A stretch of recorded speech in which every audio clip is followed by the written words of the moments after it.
बिस्मिल्लाहिर्रहमानिर्रहीम। अल्लाहुम्मा सल्लि अला मुहम्मदिन नबिय्यिल उम्मी व आलिहि व सहाबिहि व बारिक वसल्लिम।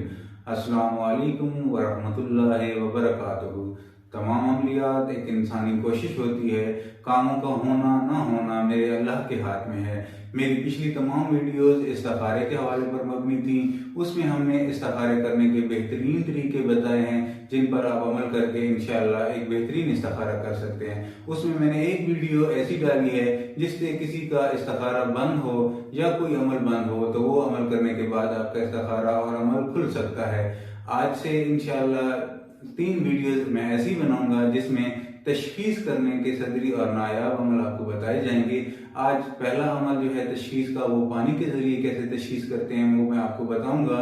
इस अमल की तरफ जाने से पहले नए आने वाले हजरात से मैं रिक्वेस्ट करूंगा कि वो मेरे चैनल को सब्सक्राइब करके बेल आइकन दबा दें ताकि मेरी नई आने वाली वीडियो उन्हें बर वक्त मिले और वो इससे मुस्तफीद हो सके। अमल कुछ यूं है कि अगर आप आमिल हैं तो अपने मरीज को सामने बिठाएं। अगर आप खुद मरीज हैं, आप एक पानी का गिलास लें और उसे सामने रखें। आप ये कोशिश करें कि पानी को आप दाएं हाथ के साथ ढक लें। उसके बाद अव्वल आखिर दुरूद इब्राहिमी 11 मरतबा पढ़ना है और इसके बीच में 3 मरतबा सूरह नास पढ़नी है।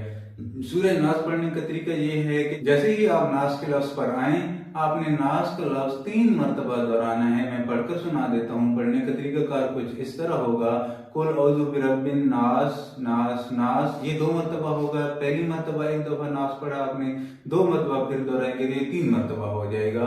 कुल औज़ु बिरब्बिन नास नास नास, मालिकिन नास नास नास। इसी तरीके से जहां भी नास का लफ्ज आएगा आपने उसे 3 मरतबा दोहराना है। और जो भी आप तशखीस करना चाह रहे हैं कि ये रूहानी मर्ज में मुब्तला है या जिस्मानी मर्ज में मुब्तला है, उसकी नीयत आपने कर लेनी है और सूरज को एक दफा खत्म करके हाथ को उठाकर आपने गिलास में हल्की सी फूंक लगा देनी है और मरीज पर भी फूंक मार देनी है। अगर आप मरीज खुद हैं तो अपने ऊपर फूंक मार देनी है। इसी तरीके से आपने दूसरी मरतबा सूरह नास को पढ़ना है।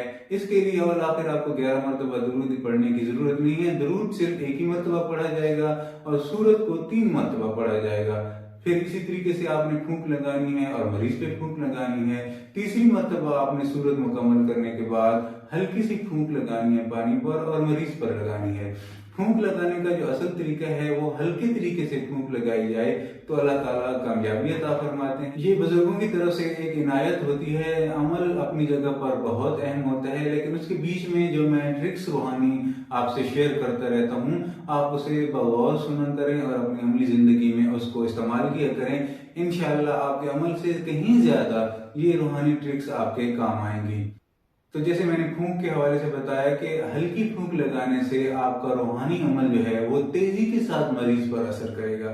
अगर आप तेज फूंक मारेंगे तो फूंक मारना वैसे भी हदीस में आता है कि किसी भी चीज को पीने के लिए आप फूंकों से उस चीज को ठंडा या खाने को ठंडा ना करें। तो आप इस चीज को मद्देनजर रखते हुए हल्की सी फूंक सिर्फ दम डाला करें उस चीज पर। इंशाअल्लाह अल्लाह ताला अपने हबीब की अहादीस की रोशनी में आपको ज्यादा फैज़ याब करेगा। तो आपने हल्की सी फूंक लगानी है। लगाने के बाद आपने गिलास पानी का अपने मुंह से लगा लेना है। अगर आपके सामने मरीज बैठा हुआ है तो उसे आप कहें कि आप 3 सांस में गिलास खत्म करें। पहले सांस में पानी बिल्कुल सादा सिंपल रहेगा, दूसरे में भी सादा और सिंपल रहेगा, जैसे कोई फर्क नहीं आया। लेकिन तीसरे घूंट में आपने मरीज को कहना है या आप खुद मरीज हैं तो अपने आप को ये कहना है कि मैं जिस मर्ज के लिए पी रहा हूँ क्या वो मर्ज मेरे अंदर है, नहीं है, रूहानी है या जिस्मानी है। ये नीयतन अंदर दिल में आपने अल्फाज दोहराने हैं और उस घूंट को आपने मुंह में डालकर थोड़ी देर के लिए अपने मुंह में रखना है। जैसे ही आप मुंह में रखेंगे तो पानी सादा होने के बजाय या तो बहुत ज्यादा मीठा हो जाएगा या कड़वा हो जाएगा या बहुत फीका हो जाएगा। अगर पानी कड़वा हो जाए और उसे गोश्त सड़ने की सरांठ की खुशबू ऐसे जैसे आती है जैसे गोश्त जल रहा हो, तो इस तरह की अगर स्मेल आपके मुंह में आने लग जाए तो इसका मतलब ये है कि आप पर शदीद किस्म का کالا جادو کیا گیا ہے اور اس کی وجہ سے آپ روحانی یا جسمانی مرض کا شکار ہیں۔